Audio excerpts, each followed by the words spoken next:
Her life wasn't her own. It was a script written by her husband, scene by scene. For years, Maya lived in an emotional lockdown, walking on cracked eggshells, responsible for everything and in control of nothing. This is what it's like to share your life with a master illusionist who vanishes the moment the curtain falls on reality. Maya's husband Daniel was a brilliant man, charismatic, successful, the life of every party. He was also a curator, not of art, but of her reality. He curated her friends, telling her they're not good for you. He curated her time. Your priorities are misplaced. He even curated her feelings. You're too sensitive. You're misreading me.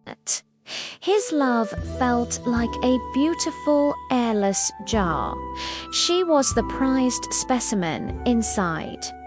The narcissistic traits revealed themselves not in shouts, but in subtleties. First, there was the grand narrative. Every story was about him. Her promotion at work was just a reflection of his incredible support. Her stress was an inconvenience to his peace. Then came the gaslight. If she expressed hurt, he'd dissect her tone, her wording, her memory. He'd say, "I never said that. You're imagining things. Why do you always have to create drama?" The problem was never his action. It was always her reaction.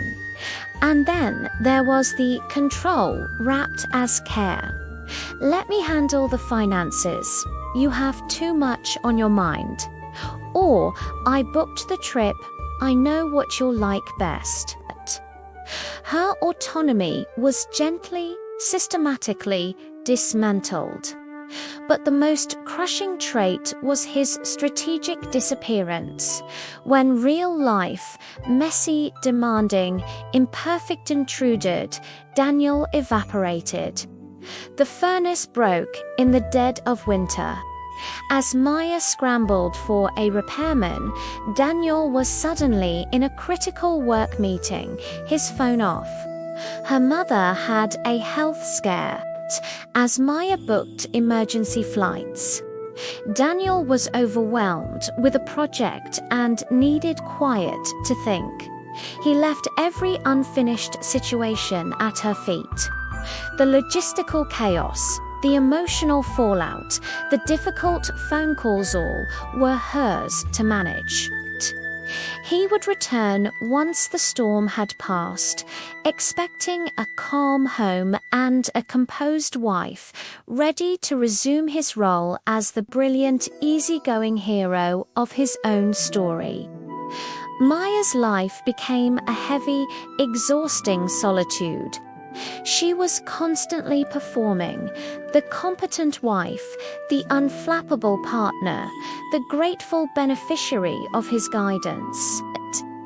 Inside, she was crumbling. The loneliness wasn't about being alone. It was about being profoundly unseen and utterly responsible while trapped beside another person. She stopped talking about her dreams. They felt silly under his analytical gaze. She stopped crying. Her tears were labeled manipulation or weakness. She became a ghost in her own home, tending to the endless list of tasks he left dangling, smoothing over the disruptions he refused to face. The breaking point was a cracked bathroom tile, a simple, mundane thing, but it needed fixing. She asked him for a week to call the handyman. He promised he would. He didn't. On the seventh day, she stood staring at the crack, and it became a fissure in her soul. It wasn't about the tile, it was about the 1,000 unfinished things, the emotional labor that was entirely hers. The weight of a life built on his terms, but maintained by her hands. That night, when Daniel launched into a monologue about his brilliant solution to a problem at work, she knew he'd left for his team to solve. She didn't nod. She didn't smile. She looked at him and said very quietly, "I am so tired of being alone in this marriage." He stared, confused. Alone. "I'm right here," and in that moment, she saw the unbridgeable gap. He was physically present, but he had never been with her. He was an audience of one, and she was the supporting cast in the play of his life. She didn't pack a bag that night. She didn't declare an end. She began the only way she could, internally. She stopped completing his unfinished tasks. She let the small things go unresolved. She started saying, "I don't know," when he demanded her opinion on his plans.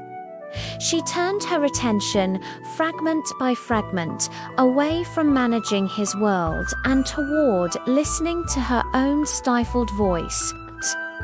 It began with the simple, terrifying act of leaving the cracked tile unfixed. A small monument to his neglect and her new refusal to erase it.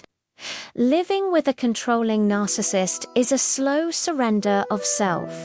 You become the architect of your own prison, building walls to keep his chaos out and your soul safely contained. The path out doesn't always begin with a dramatic exit. It begins the moment you stop repairing the cracks he creates and start tending to the fractures within yourself. That feeling of loneliness in his presence is the most important truth you will ever hear. Listen to it. If this story resonates with you, know that you're not alone and support is available. Please consider talking to a therapist or a trusted friend. Thanks for watching.